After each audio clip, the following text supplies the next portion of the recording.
Every person who has ever received a raise and still ended up broke was not failing at money, they were following the wrong law. Not a moral failing, not a discipline problem, a structural one, invisible, quiet, and almost universally ignored by every financial system built in the last 100 years. Solomon saw it. He encoded it. And the families who understood it built wealth that outlasted empires, not by earning more, but by applying one fixed rule at a specific moment that most people treat as a celebration. That moment is not what you think it is. The raise is not the reward. The raise is the test.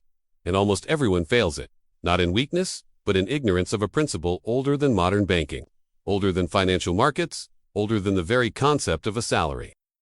What you are about to hear was never taught in school. It was never covered in any financial course. But it was written down plainly, deliberately, thousands of years ago by a man who understood wealth at a structural level that most modern thinking has not yet reached. If this challenges you, stay until the end. There is a problem with the way most people think about money. Not a small problem. Not a minor misunderstanding that can be corrected with a different budgeting app or a better savings rate. A foundational problem.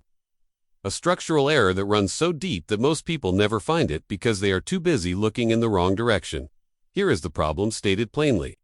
In normal mathematics, when you add something to something, the result is larger. 1 plus 1 equals 2. 2 plus 2 equals 4. Growth compounds, and numbers climb. This is how arithmetic works. This is what we learned in school, and it has always been correct. But something strange happens when you apply this same logic to financial life. A man receives a salary increase. His number goes up. 1 becomes 2. And yet, 12 months later, his financial position has barely moved. He earned more. He spent more. He ended up in the same place. The raise happened. The wealth did not. A woman closes a significant deal. She earns a bonus. She has waited months for. She upgrades something in her life. A car, a holiday, a new apartment. And within a few weeks, the bonus is absorbed into a life that looks slightly better but is structurally identical to the one before. Income increased. Wealth did not move. This is not a story about irresponsibility. These are not careless people. These are workers, professionals, business owners, people who are doing exactly what they were told to do. Earn more, and your life will improve. That is the modern promise. And it is not entirely wrong. Life does improve. Comfort increases. The lifestyle becomes more pleasant. But wealth real, accumulating, generational wealth does not appear. Something is happening between income and wealth that most people have never been taught to see. Not because the information is hidden, but because the question has never been asked correctly. The question most people ask is, how do I earn more? The correct question, the one ancient thinkers asked long before the modern financial system existed, is very different. The correct question is, what do I do with every increase? There was a time when wealth was not measured in salary. There were no monthly payslips, no quarterly bonuses, no performance reviews. Wealth was measured in entirely different terms: land held across generations, livestock that could survive drought years, stored grain that protected a family when harvests failed, silver set aside, not for spending, but for preservation. Ancient families who accumulated wealth did not become wealthy because they earned more than their neighbors. In most cases, they did not. They became wealthy because they understood something about the nature of increase that has since been forgotten. They understood that an increase, any increase, is not simply additional comfort. An increase is a decision point. The moment more arrives is not a moment for celebration. It is a moment for discipline. It is a structural crossroads. And the families who treated it as such, who applied a fixed rule to every increase that came their way, those families built something that outlasted them. Something that compounded not across months, but across lifetimes. Solomon, who is regarded across ancient literature as the most deliberate accumulator of wisdom and wealth in recorded history, did not write about earning. He wrote about structure. He wrote about the man who stores in summer against the winter. He wrote about the one who guards the city, who builds walls, who holds reserves. The entire philosophy of Solomonic wealth was not about acquisition. It was about what you do after acquisition. It was about what happens to an increase once it arrives. In Proverbs, the text does not say the disciplined man earns the most. It says the disciplined man preserves, structures, and multiplies what he is given. That is the distinction that changes everything. Modern financial culture has forgotten this. We are taught to pursue income as though income itself is the destination. Get the raise, close the deal, grow the revenue. And at the end of that process, wealth is supposed to appear automatically as a byproduct of earning enough. But it does not work that way. It has never worked that way. Ancient systems were built on a different architecture entirely. Wealth was not a result of income. Wealth was a result of what happened to every income increase, without exception and without negotiation. This brings us to a common assumption, one so deeply embedded in modern thinking that questioning it feels almost uncomfortable. The assumption is this: when your income rises, your wealth rises with it. It feels logical. It feels mathematical. If you earn more, you have more. If you have more, you are wealthier. Surely the relationship is direct. But consider what actually happens during a typical income increase in a modern life. A professional receives a 10% raise. Within weeks, a decision is made consciously or unconsciously about what that additional income means for daily life. Perhaps the apartment is upgraded. Perhaps the car payment increases. Perhaps the restaurant visits become more frequent. The clothing budget quietly expands. The travel plans become slightly more ambitious. None of these decisions are dramatic. None of them feel irresponsible. They feel like the natural reward for working hard and earning more. And that is precisely the mechanism by which wealth is prevented from forming. The income increased. The lifestyle increased to match it. The gap between what was earned and what was spent remained identical. And at the end of the year, the financial position is structurally the same as it was before the raise. The number on the payslip is different. The wealth position is not. This is not a spending problem. Most people who experience this are not spending wildly or carelessly. They are simply allowing lifestyle to rise at the same speed as income. And in doing so, they are converting every increase into comfort instead of capital. The disciplined wealth builders across every generation, in every culture, understood this moment differently. They understood that an increase is not an invitation to live better. An increase is an opportunity to own more. That single shift in understanding changes everything that follows. There is a principle drawn from the structural logic embedded in ancient wealth philosophy that can be named and applied as a rule, not a theory. Not a vague suggestion about saving money. A structural law that, once understood and applied consistently, converts linear income growth into something that behaves very differently over time. It can be called the Solomon Multiplier. The mechanism is simple in statement, though demanding in practice. Every time income increases, whether through a raise, a bonus, a business improvement, or any additional source, a fixed portion of that increase must be permanently allocated to assets or capital before any lifestyle adjustment is made. Not after, not alongside, before. The lifestyle adjustment happens only with what remains. The locked portion becomes the foundation of structural wealth. It is placed into something that holds value and ideally produces more value: land, ownership stakes, long-term investments, business capital, productive reserves. And once it is placed there, it is never reversed. This is not budgeting. Budgeting is a monthly arithmetic exercise. The Solomon Multiplier is a structural law applied specifically and only at the moment of increase. Most people never apply any rule at the moment of increase, because most people have been taught to think of increases as lifestyle events. The raise means the apartment can improve. The bonus means the holiday can happen. The new contract means the car can be upgraded. The moment of increase is treated as a moment of reward. The Solomon Multiplier reframes that moment entirely. The moment of increase is a construction moment. It is the moment where the foundation of long-term wealth is either built or bypassed. Every increase that passes without structural allocation is a missed construction opportunity. And across a decade of missed opportunities, the difference between two individuals with identical incomes becomes vast. Not because of what they earned, but because of what they did at every crossroads of increase. To understand why this mechanism works, it is necessary to separate two identities that most people carry inside themselves without knowing they are distinct. The first identity is the income earner. The income earner measures success in salary, in title, in revenue, in gross figures. When income increases, the income earner feels successful and updates their life accordingly. The income earner is not a failure. The income earner is simply running the wrong program. Their financial behavior is designed to maximize the experience of income, not the accumulation of wealth. The second identity is the wealth builder. The wealth builder measures success in assets held, in ownership accumulated, in capital locked. When income increases, the wealth builder does not feel the same emotion as the income earner. They feel opportunity. They think immediately not about what the increase will allow them to enjoy, but what the increase will allow them to own permanently. This is not a personality type. It is not an inherited trait. It is a trained response, a conditioned reflex built through consistent application of a structural rule until it becomes automatic. Wealthy families do not raise children who are naturally more disciplined.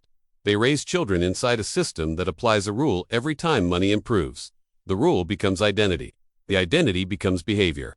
The behavior becomes wealth. The distinction between these two identities is not philosophical decoration.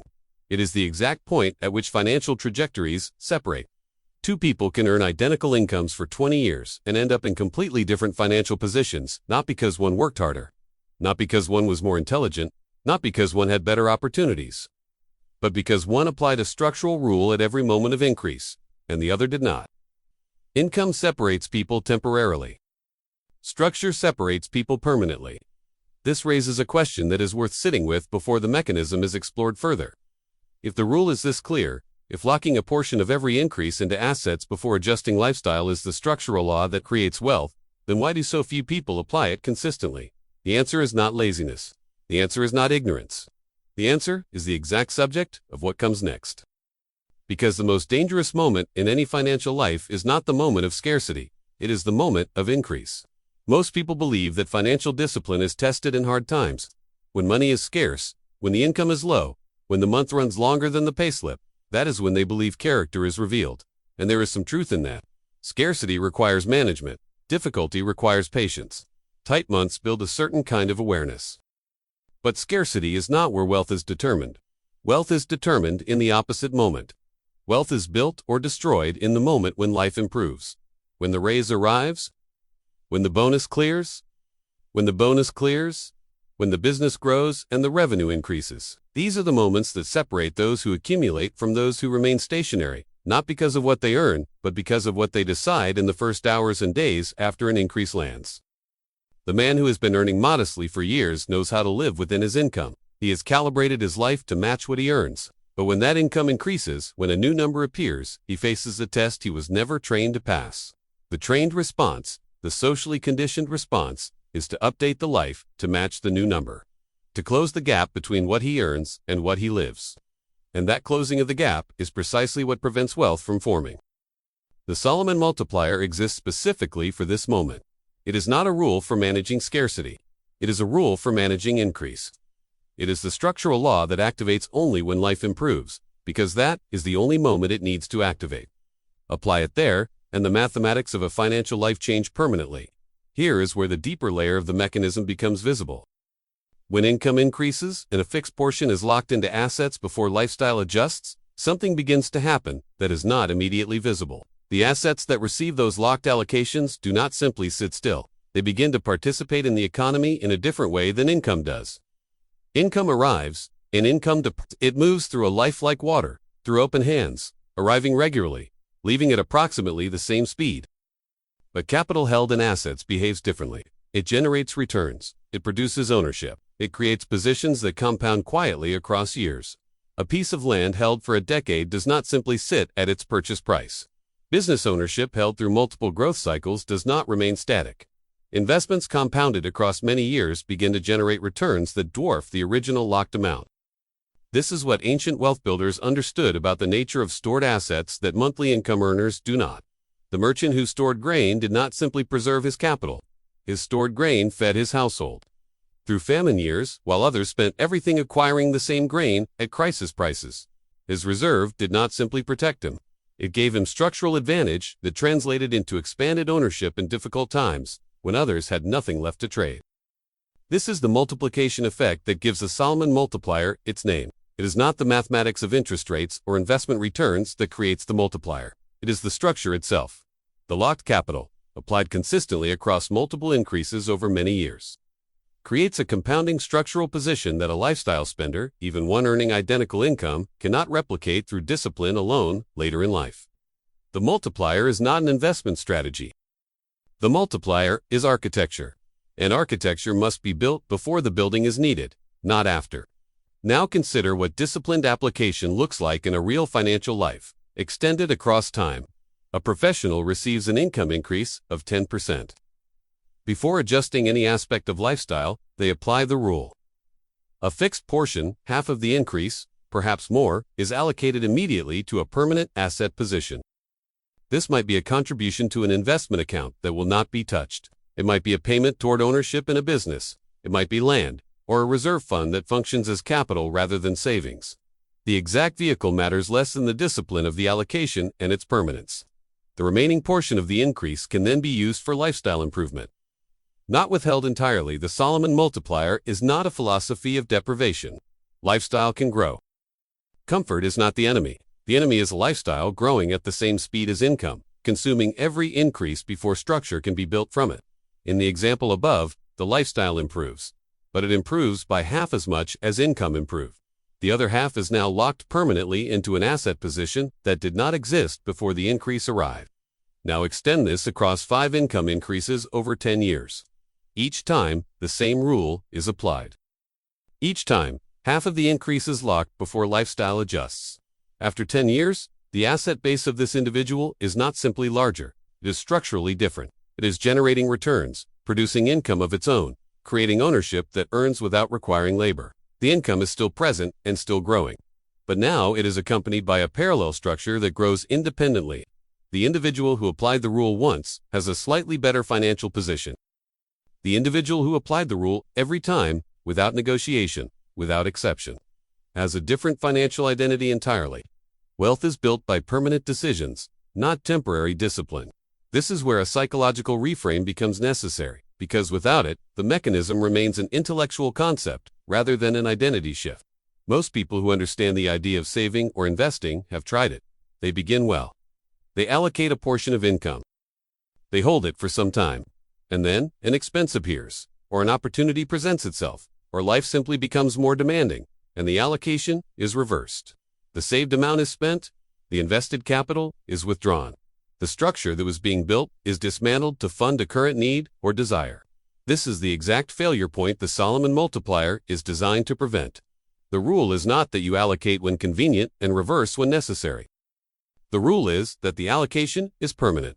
The locked portion does not exist as a reserve to draw from when life becomes difficult. It exists as a permanent elevation in the asset base. It cannot be reversed, it cannot be negotiated. This permanence is what separates structural wealth from disciplined saving. A savings account is a waiting room. Capital locked into a permanent asset position is a structural foundation. One is temporary by design, the other is generational by intention. When this permanence is genuinely adopted, not as a rule that is followed when it is comfortable, but as an identity that governs every decision at every moment of increase, the relationship between income and wealth changes completely. Income becomes the raw material, structure becomes the product, and the builder of structure begins to think differently than the earner of income in every financial moment that follows. There is a cultural narrative that must be addressed directly because it interferes with structural wealth thinking at a fundamental level. The narrative is this: the path to wealth is through working more, earning more, hustling harder. Output is the solution. If the financial position is not improving, the answer is to increase activity, to take on more, to pursue additional income streams, to multiply effort until the results arrive. This narrative is not without value. Effort matters. Output matters. Income growth is a legitimate goal. But effort without structure is a wheel that spins without moving forward. A high earner who applies no structural rule to their increases is simply accelerating toward the same destination, a life that looks prosperous but holds no permanent wealth beneath the surface. The income is loud, the lifestyle is visible, the structure is empty. The Solomon Multiplier is an anti-hustle principle, not because it opposes work, but because it relocates the source of wealth. Wealth does not come from the volume of effort. It comes from the structure applied to the result of effort. A calm professional earning a moderate income who applies the rule at every increase will, over time, accumulate greater structural wealth than a high earner who treats every increase as a lifestyle event. This is not a comfortable idea for people who have invested their identity in output and volume. But it is the quiet truth that ancient wealth philosophy has recorded in various forms across thousands of years of human history. The wise builder does not simply work more. The wise builder structures what the work produces. Loud lifestyles often hide empty structures. Quiet structures often hide significant wealth. The implementation of this principle into a daily financial identity requires only one ritual, not a system, not a spreadsheet, not a complex methodology. When income increases at any scale, in any form, the first decision made is the structural one. Before lifestyle adjusts, before comfort expands, before the increase is absorbed into the current experience of life, Allocate a fixed percentage of the increase to a permanent asset position. Decide the percentage in advance and hold it as a rule rather than a preference. Some ancient frameworks suggest half FERS, others suggest more. The precise number matters less than its consistency. A fixed rule applied imperfectly is more powerful than a flexible rule applied with perfect intention, because a fixed rule becomes identity and a flexible rule remains a choice. Over time, this ritual becomes invisible. It happens automatically. The increase arrives, the allocation is made, and only what remains enters the consideration of lifestyle. The wealth builder does not experience this as sacrifice. They experience it as the natural order of financial increase. The question is no longer whether to allocate, the question is simply where. That shift from whether to where is the signal that the identity transformation is complete. A final word on patience, because without it, this philosophy will be adopted briefly and abandoned. The Solomon Multiplier does not produce dramatic results in the first year. It produces almost no visible results in the first 2 years. The structure that is being built in the early period is not large enough yet to make itself felt in daily life. And this is precisely the moment when most people abandon the rule, not because it is not working, but because they cannot yet see it working. Ancient wealth was never built for the impatient. Solomon did not write about overnight transformation. He wrote about the ant, who stores in summer without being told, without praise, and without visible reward, because the ant understands that the work of summer is not for summer, it is for winter. The storing is not dramatic.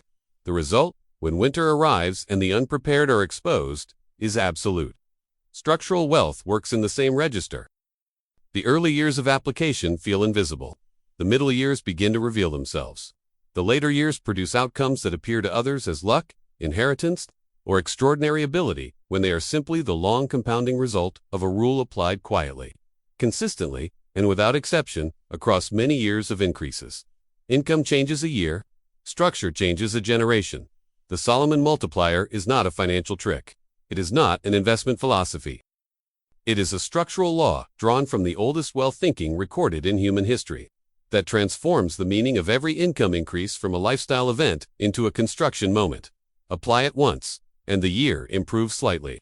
Apply it every time, without negotiation, for as long as income continues to grow and something else entirely begins to form. Something that earns, without your effort. Something that holds when markets move. Something that does not depend on the next raise, the next contract, or the next good year. That is not income, that is wealth. And wealth, as it has always been, is built in silence. Wealth is not what you earn, it is what you lock before you spend. The Solomon Multiplier, apply it at every increase, without exception. Structure turns income into wealth. Silence builds what noise cannot.